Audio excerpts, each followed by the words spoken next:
person, I mean, not even just the average person, or not even just the average white person, but the average person as a whole in this country has not learned Black history.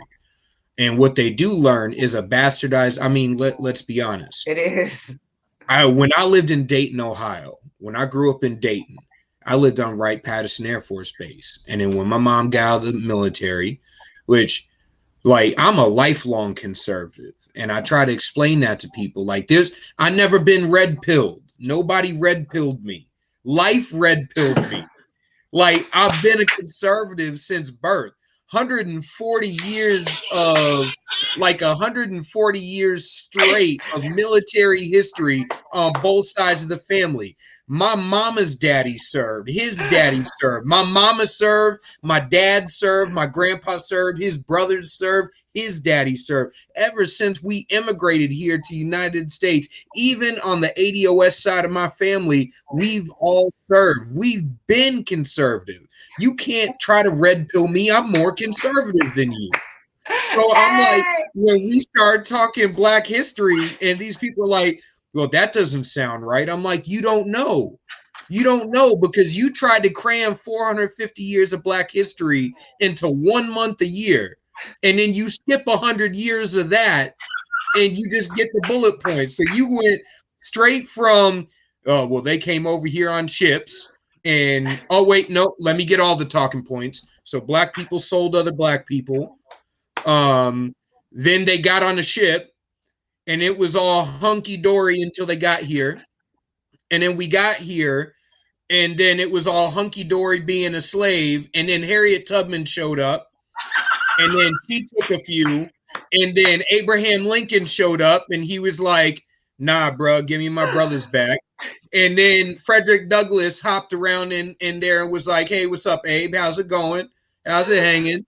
And then you skip 100 years. Oh, wait, nope. You got to throw in the Tuskegee Airmen because they were pretty awesome because they're war heroes, but they're a part of the rights protected class, but not the Tuskegee experiments.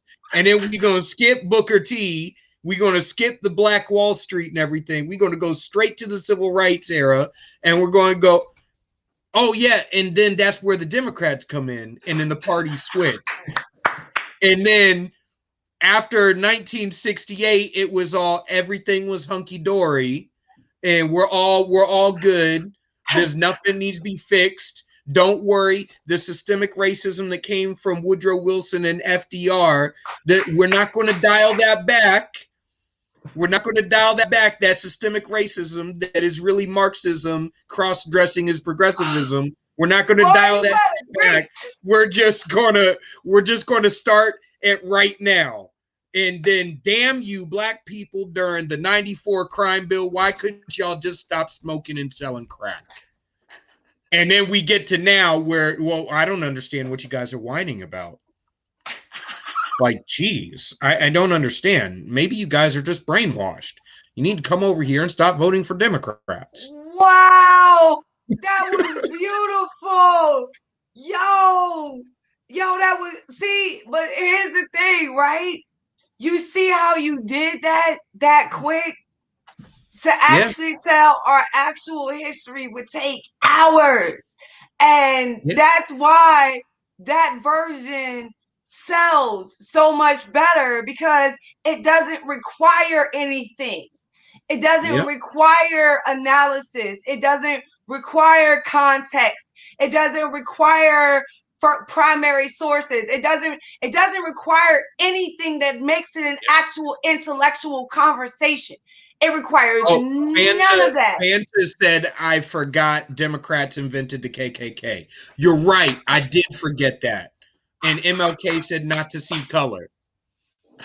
She filled in the blanks. I did miss a few.